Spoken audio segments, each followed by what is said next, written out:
Hello दोस्तों, तो कैसे हैं आप लोग। आज हम फिर से प्रस्तुत हैं पंचतंत्र की एक नई कहानी के साथ। आज की कहानी का शीर्षक है गजराज और मूषक राज की मज़ेदार कहानी।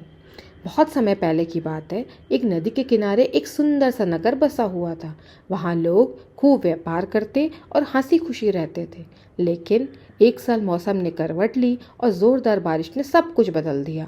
नदी ने गुस्से में आकर अपना रास्ता ही बदल दिया। अब ना पीने का पानी बचा, ना रहने की सुविधा।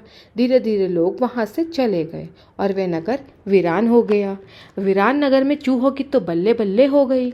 अब तो ये शहर अपना है, मूषक राज ने ऐलान कर दिया। चारों ओर चूहे ही चूहे थे। बड़े चूहे, मोटे चूहे, छोटे चूहे, नन्हे चूहे, हर गली में उनकी पार्टी चलती थी। और हाँ, राजा कौन? मूषक राज, सबसे तेज, सबसे चालाक और सबसे प्यारा चूहा। फिर अचानक एक दिन चूहों की किस्मत चमकी। शहर के पास जमीन से पानी का एक झरना फूट पड़ा और बन गया एक सुंदर जलाशय। उधर पास के जंगल में हाथियों की बस्ती थी। वहाँ गर्मी और सूखे से सब परेशान थे। हाथियों के बच्चे प्यास से रो रहे थे। उनका राजा था गजराज, जो बहुत ही समझदार और दयालु हाथी था। हमें पानी चाहिए, गजराज ने सोचा। तभी एक चील दोस्त ने खबर दी, राजा जी, पास ही एक वीरान शहर है, वहाँ एक सुंदर जलाशय है। गजराज बोले, चलो चलो, पानी ही तो जीवन है। सैकड़ों हाथी चल दिए, लेकिन जलाशय तक पहुंचने के लिए उन्हें चूहों के नगर से गुजरना पड़ा। और जो हुआ वो बहुत ही दुखद था। हाथियों के भारी भरकम पैरों ने रास्ते में हजारों चूहों को कुचल दिया। मूषक राज ने देखा, बोला, ये तो बड़ी आफत है। उसने तुरंत एक सभा बुलाई। सब चूहे बोले, राजा जी, आपको खुद गजराज से बात करनी चाहिए। तो मूषक राज चला जंगल, और क्या हुआ? गजराज के पास पहुंचा, पत्थर पर चढ़कर बोला, गजराज महाराज को नमस्कार। आप महान हैं, लेकिन आपके पैरों के नीचे हमारा नगर तबाह हो गया है। गजराज थोड़ा झुका, अपना बड़ा सा कान नीचे लाया और बोला, ओहो छोटू भाई, मुझे माफ़ करना। हमें बिल्कुल पता नहीं था कि हम इतनी परेशानी दे देंगे। अब से हम नया रास्ता लेंगे।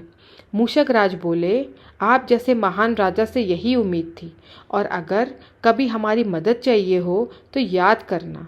गजराज ने हंसकर कहा, ज़रूर ज़रूर, कभी ज़रूरत पड़ी तो बताऊंगा। समय बीता। एक दिन पड़ोसी राज के सैनिक हाथियों को पकड़ने आए। जाल बिछाया गया, रस्सियां बांधी गई और कई हाथी फंस गए। गजराज भी एक दिन फंस गया। उसका पैर एक रस्सी में अटक गया। वह ज़ोर ज़ोर से चिल्लाया, लेकिन कोई मदद को नहीं आया। तभी उसका पुराना दोस्त, एक नन्हा सा भैंसा, दौड़ते हुए आया। राजा जी, बताइए क्या करूं? गजराज बोला, भागो, मूषक राज को बुलाओ। भैंसा दौड़ता हुआ मूषक राज को सारी बात बताई। मूषक राज बोला, मित्र संकट में है, चलो चूहे, सेना तैयार करो। 20-30 बहादुर चूहे भैंसे की पीठ पर सवार होकर पहुंच गए गजराज के पास। फिर क्या था? कटर कटर कटर, रस्सी काटी गई और कुछ ही पलों में गजराज आज़ाद हो गए।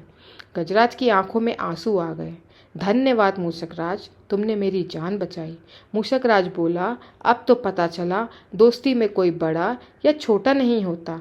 और तब से लेकर आज तक हाथियों और चूहों की दोस्ती अमर मानी गई है। तो इस कहानी से हमें क्या सीख मिलती है? कभी किसी को छोटा मत समझो। असली दोस्त वही होता है जो मुश्किल वक्त में साथ देता है। अगर आपको मेरी कहानी पसंद आई हो तो कहानी को लाइक एंड मेरे चैनल को सब्सक्राइब करिए। तब तक के लिए टाटा, बाय बाय।